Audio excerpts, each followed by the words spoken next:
Belief in witchcraft was common in the Middle Ages. Witches, sprites, and demons flew through the night, bringing misfortune, sickness, and death. In 15th century London, reports circulated that witches were using black magic to threaten the reign of King Henry VI, a sickly child who had a wobbly hold on power. The London Chronicle recorded, "It was spoken amongst the people that there were some wicked fiends and spirits are reared out of hell to put the people to trouble, dissension, and unrest. Certain men and women called witches made their craft to destroy the king, whom God save and keep." Indeed, Dame Eleanor of Gloucester, King Henry's aunt, had secretly used spells and potions in the past to steal her husband from his previous wife. Eleanor had a fierce ambition to make her husband king and herself queen. If the boy King Henry died without children, the way would be clear to the crown.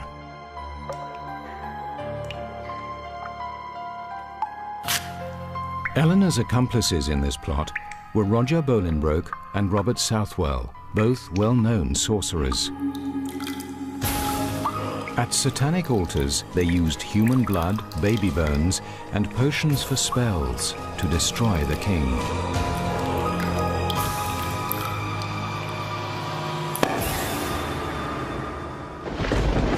On the 15th of July, 1441, a vicious storm struck England, threatening Henry's life as he travelled to London. The king's allies called it the work of witches and used the event as a pretext to come after Henry's aunt Eleanor. Loyalists from Henry's court found Bolingbroke and Southwell in their coven and arrested them, but Eleanor avoided arrest by escaping through a concealed door.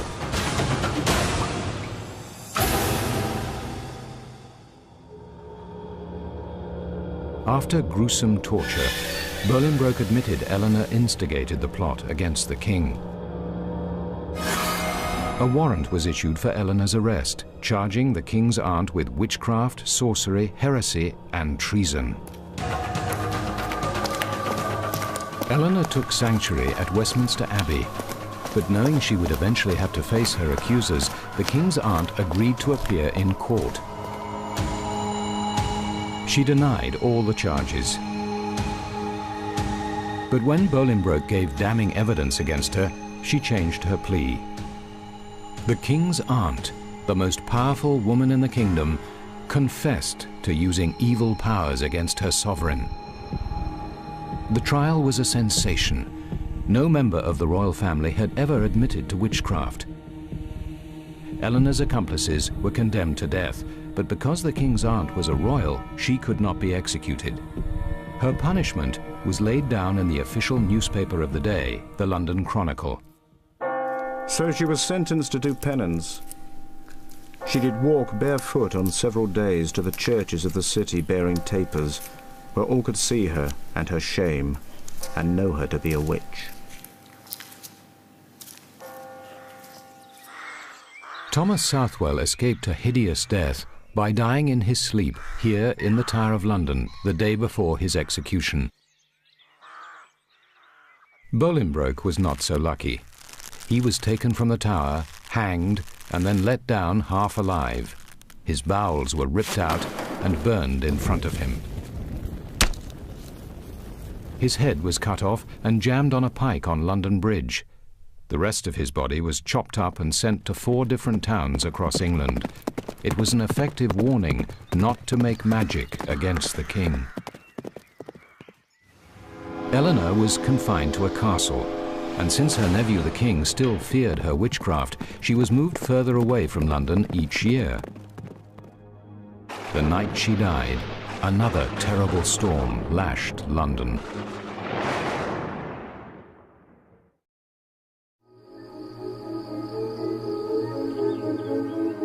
While Henry VI was the victim of black magic, 100 years later, Rudolph II of Austria tried to use witchcraft to his own ends. It would cost him his sanity. I know that I am dead and damned. I am a man possessed by the devil. Ruler of Bohemia and Holy Roman Emperor, Rudolf II was convinced he was cursed. Inheriting mental instability from his great-grandmother Joanna the Mad, he suffered his first mental breakdown at 26.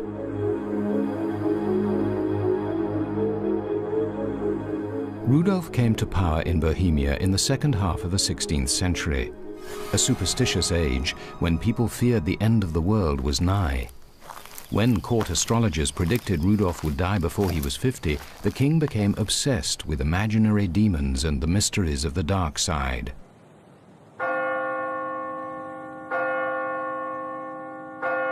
Paranoid, Rudolf turned to magic to save himself. He set up an alchemical laboratory here in Prague, in the most secure area of his castle, a tower where gunpowder was stored. Magical animals, astrological instruments, potions, secret codes, and mystical alchemical symbols surrounded him. His ministers complained he had lost all interest in the affairs of state. One noted that His Majesty is interested only in wizards, alchemists, Kabbalists, and the like, sparing no expense to find all kinds of treasures, learn secrets, and use scandalous ways of harming his enemies. He strives all the time to eliminate God completely, so that he may in future serve a different master. Rudolf's obsessions attracted both genuine scientists and a host of charlatans, fakers, and con men. The first miracle workers to seek their fortune at Rudolf's court were an English team called Dee and Kelly. Edward Kelly was a shadowy figure who already had both his ears cut off in England for fraud. Kelly suggested, "First thou shalt write unto Rudolf, as I shall inspire thee.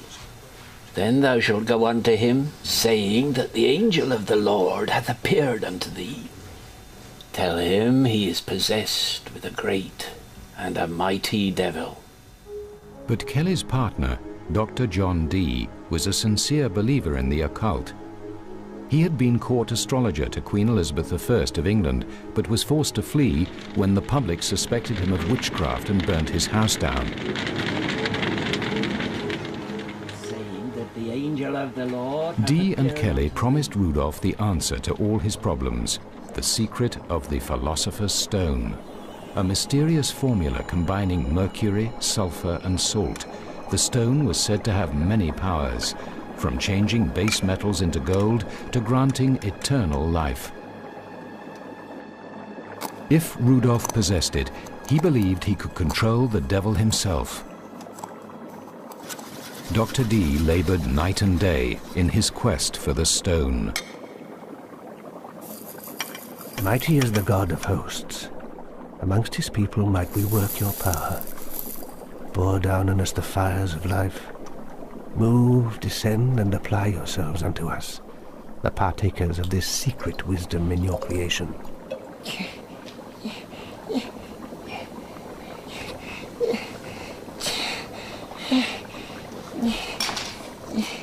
But when Dee's experiments came to nothing, the furious King Rudolf reacted by expelling him from the country.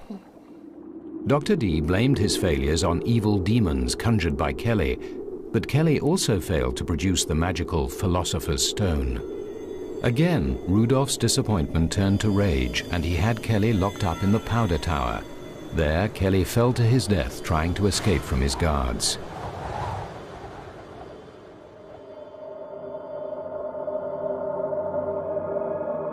News of King Rudolf's tinkering with black magic had alarmed the Catholic Church.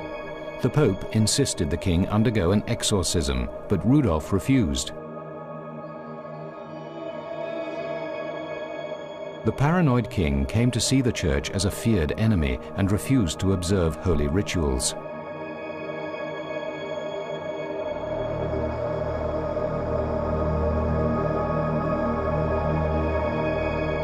Though King Rudolf carried the title Holy Roman Emperor, he stood damned by the Church of Rome.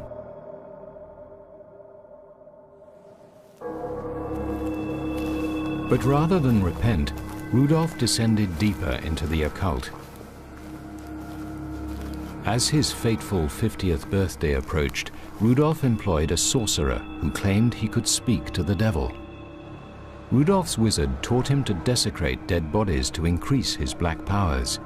The king even ordered moss to be gathered from the skulls of hanged men. Rudolf's mental condition deteriorated, and he had another nervous breakdown. But he didn't fulfill his astrologer's old prophecies by dying. He became even more reclusive, locked in his laboratory and surrounded by his collection of occult texts and specimens.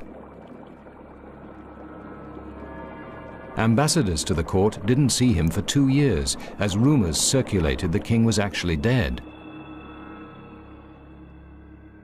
Turning to his court artists, Rudolf commissioned bizarre images of himself, as a golden sprite held up by the goddess of charity,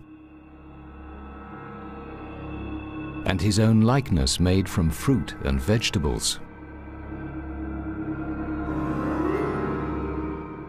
Rudolf's obsessions turned to his brother Matthias.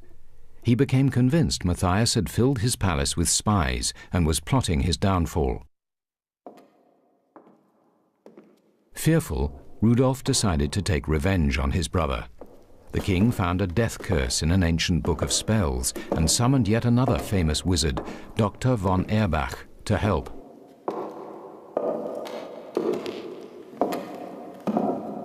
The wizard brought Rudolf to an obscure grotto on the edge of Prague to launch the death curse.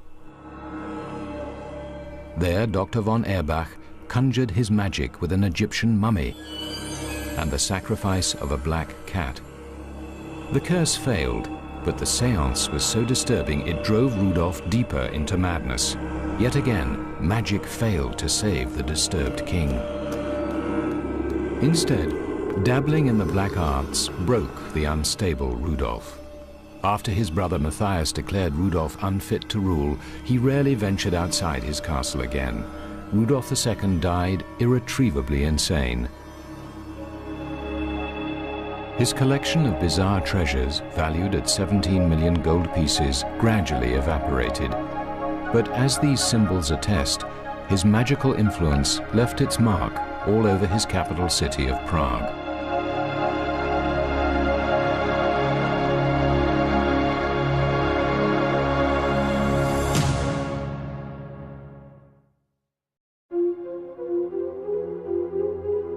With the rise of science at the end of the 17th century, witchcraft had disappeared, or so people thought. Then a sex and sorcery scandal exploded at the French court of King Louis XIV. For nearly 30 years during the king's reign, secret records of the scandal were kept locked in a simple black case. This was the report by Parisian Chief of Police Nicolas de la Reynie, describing a black magic conspiracy that reached into the darkest depths of human depravity.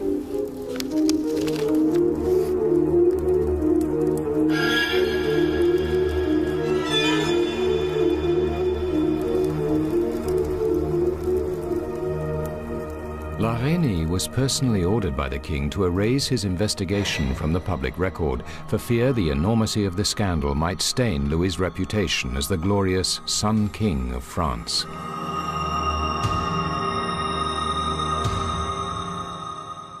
The late 1600s were France's golden age, when King Louis built the Palace of Versailles, where the arts, sciences, and sexual escapades flourished. There was even an official position for the royal concubine, known as maîtresse en titre. It was held for a time by a certain Madame de Montespan.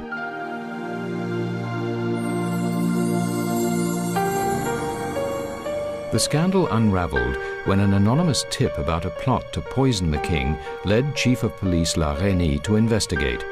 The policeman quickly discovered not just one plot, but a series of poisonings in the court.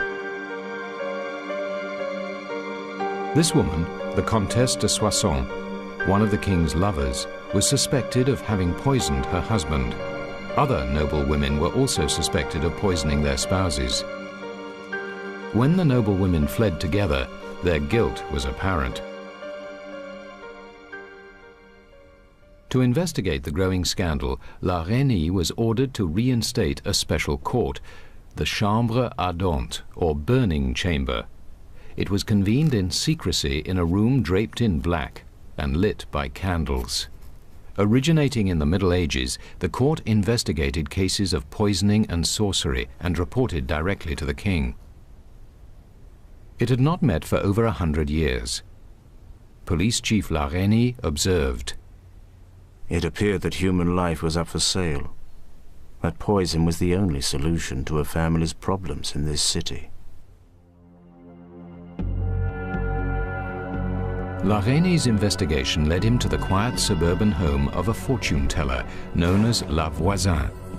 It turned out to be the lair of the greatest witch in Paris, and poisonings were the least of her endeavors. La Voisin's clients told of 10,000 babies aborted by the midnight hags, of sessions spent summoning up the devil, of objects flying around the house.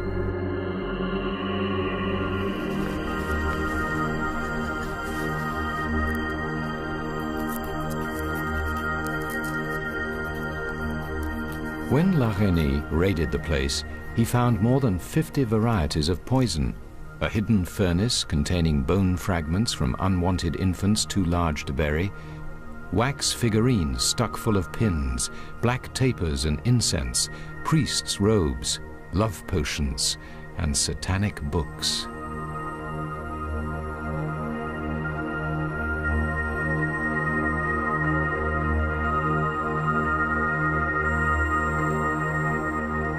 When the police chief questioned her, the witch admitted her crimes. "Nothing is impossible to me.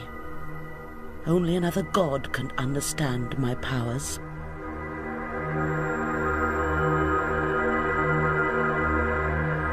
Most importantly, she asserted that many noble ladies were among her clients. The chief realized that he'd discovered a new and more sinister form of the old black magic.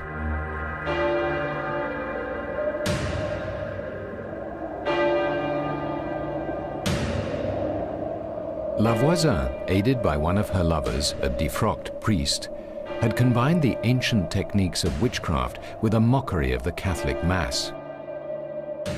The witch ran the Mass backwards and included nudity. Most chillingly, she added human sacrifice. Another of La Voisin's lovers, the Paris executioner, supplied her with human fat to make black candles. She called her new rite the Black Mass.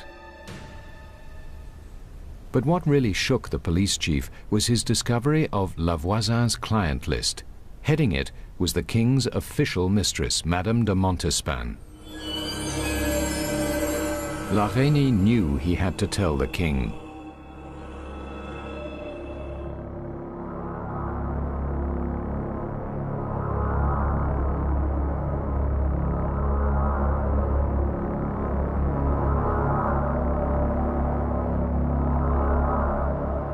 The news shocked Louis XIV. Afraid the story might leak out and tarnish his golden reputation, the Sun King ordered the trials suspended. Confidentially, he told La Reine to continue in secret and find out if Madame de Montespan was using black magic against him.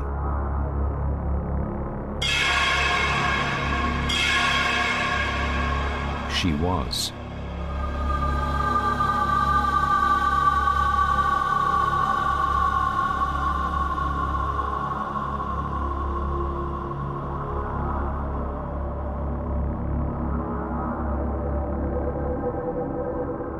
Madame de Montespan, paragon of French beauty and mother of the king's most favored children, had been a regular client of La Voisin's for years.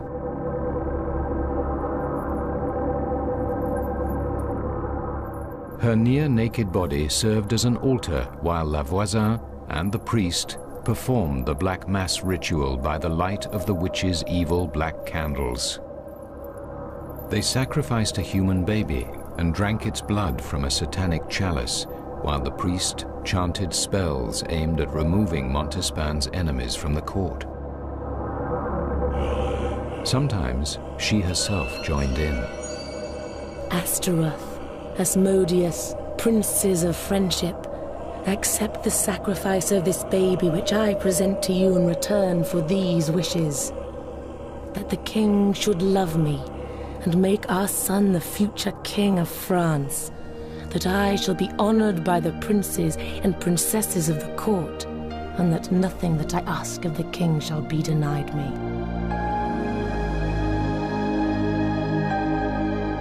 Not content with magical spells alone, the mistress had been spicing the Sun King's food with powdered bat's blood, testicles of cockerels, ground beetles, goat sperm, dried human fetuses, and toad's venom.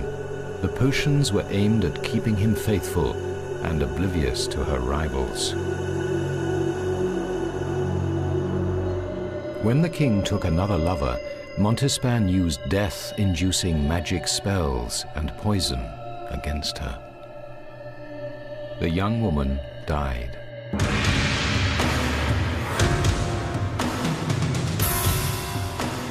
Confronted with the enormity of the contagion in his court, Louis XIV moved quickly to suppress the scandal. He ordered the witch La Voisin burnt to death. The king also stopped the trial and set the accused free, warning his courtiers never to speak of it again. Taking action against any of his nobles would risk exposing the entire scandal. Police Chief La Reynie called it a travesty of justice and noted wisely that the very enormity of their crimes proved their safeguard. Madame de Montespan was discreetly removed from court and became piously religious in her old age. The incriminating evidence was locked in a black leather case, and 28 years later, King Louis XIV had it all burned in his presence. With the evidence gone, Louis now felt sure his name would remain unsoiled by the scandal. But the king didn't realize that Police Chief La Reynie had kept his own records of the events in private diaries. Though the diaries lay unstudied for 2 centuries, their recent discovery has cast a deep shadow over the reign of the glorious Sun King of France. The dark side was a force so powerful even royalty could never ignore it. It haunted King Louis XIV of France from beyond the grave, drove Rudolph II of Bohemia insane, and terrorized the boy king Henry VI of England.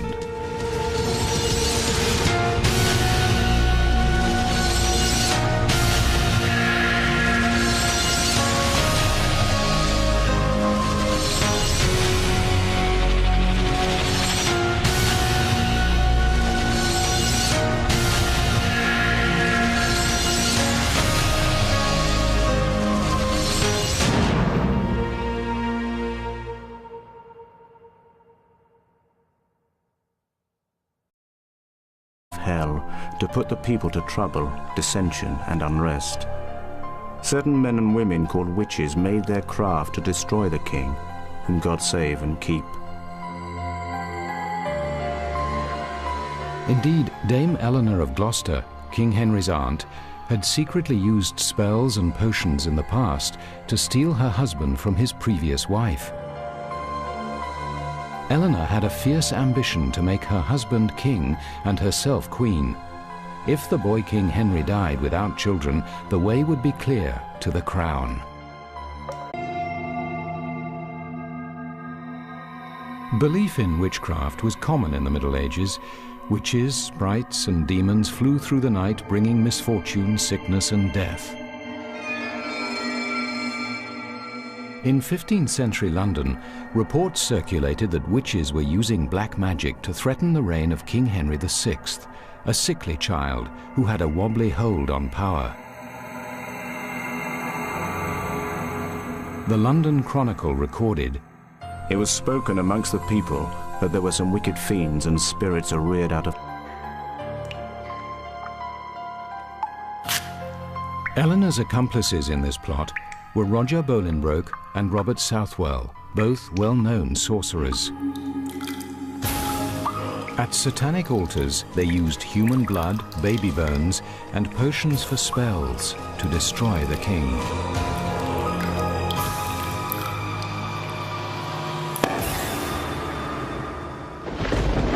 On the 15th of July 1441, a vicious storm struck England, threatening Henry's life as he travelled to London. The king's allies called it the work of witches and used the event as a pretext to come after Henry's aunt Eleanor. Loyalists from Henry's court found Bolingbroke and Southwell in their coven and arrested them, but Eleanor avoided arrest by escaping through a concealed door.